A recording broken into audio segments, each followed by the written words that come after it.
All right, man. Brad Holmes addressing the looming trade deadline. A lot of people have their opinion. You got some people say, "Well, the Lions are fine. They don't need anything. They shouldn't compromise future draft compensation." You got other people that say, "Well, they should go for it. This is what they should do. They should make a push." But I think the trade deadline might be week 8, but whatever, as close as you can get to the trade deadline, you can make an assessment on what you need or where you're going. You know what I'm saying? For all you know, the Lions can be on the wrong side of the next quarter, and now you preparing for the draft.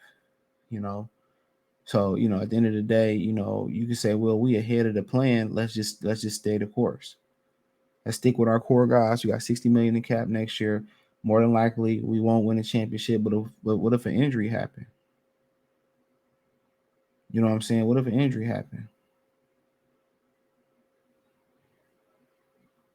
What if an injury happened and be like, somebody, I don't want to say nobody name, this person go down on another team and a couple of people go down, and then an opportunity open up.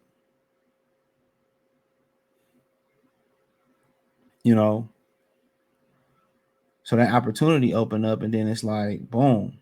Now if you can go for it now.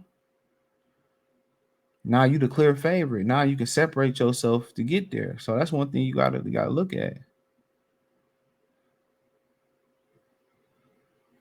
If that opportunity is there and it becomes open, then I think you got to take it. But this is Brad Holmes plan to stick to the process at trade deadline.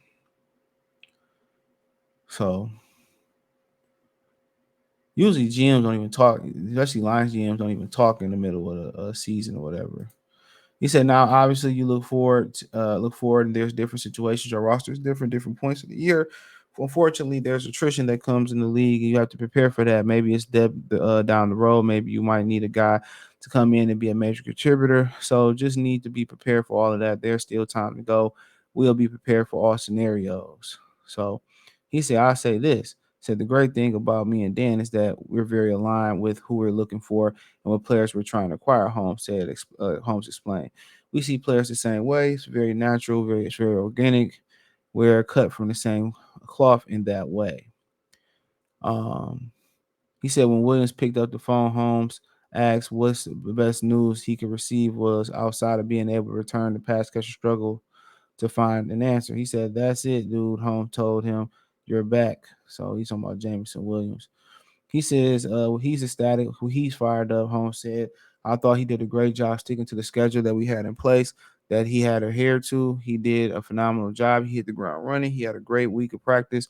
Last week, he was in shape. He had a unique situation, not only the suspension, but he was dealing with an injury he was rehabbing from. He did a great job in terms of taking care of both phases, not only rehabbing, but in the football shape and being ready. He got his first taste of action this past week and is looking forward for more. So for the most part, he basically said that he just said what I said. See how the season go, see what everybody else doing, see where the team at, and if it calls for them to make a push, to get over that hump and feel like they can do something great this year, then it sounds like they're willing to compromise some future draft compensation. Now, the one thing about it is the draft compensations will build the roster. What people don't talk about from Philly, they got a whole bunch of draft picks regardless with that New Orleans Saints trade. So they was able to take a chance and get some James Bradbury, get Darius Slay, get some older players, trade for some players. They were able to do that. And on top of that, they was able to still, get younger. So they had the best of both worlds. Brad Holmes had a lot of draft picks, you know. So he had a lot of draft picks. So they was better. They was, they were able to enjoy both best of both worlds. You know, so at the end of the day, um,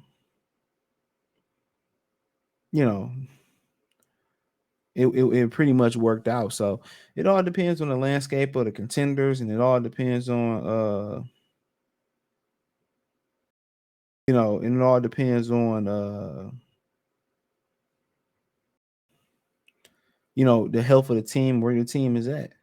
because you got to do some predictions or some predictions. Where can we get stronger at? And you gotta look at the field that's available too, and the price of the field that's available. Like the price of Surtain, the price of Mike Evans, the price of Devontae Adams. You gotta look at the prices. You can say, well, next draft we got this coming up. We can fill this next year, and I think we'll be contending next year.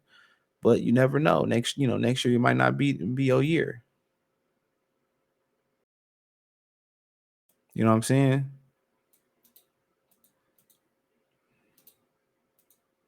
It might not be your year.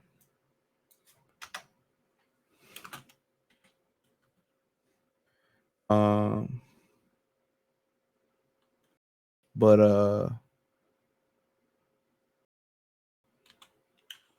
you know, but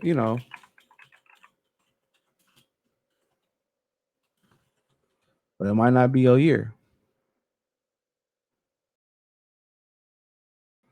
It might not be your year.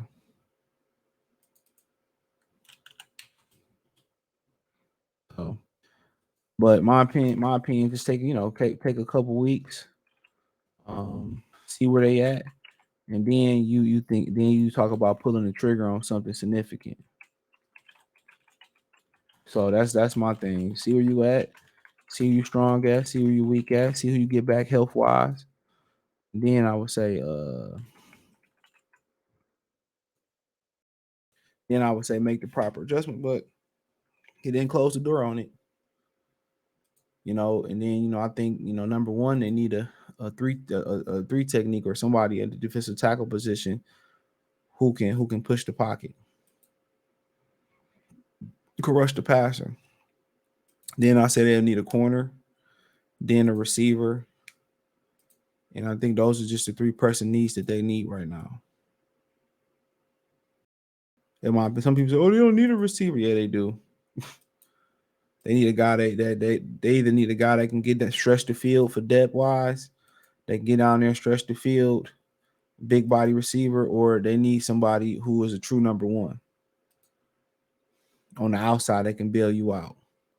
That's really gonna open up, Ben Johnson's offense to have that guy because people gonna have to roll coverage to him.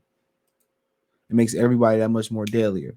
Or a supplement will be, well, Jameson stepping the hell up doing his job, right? That would be a supplement. But also another supplement for that would be, hey man, find a way to get Jahmyr Gibbs involved in the passing game. And that's something that they have not been able to do.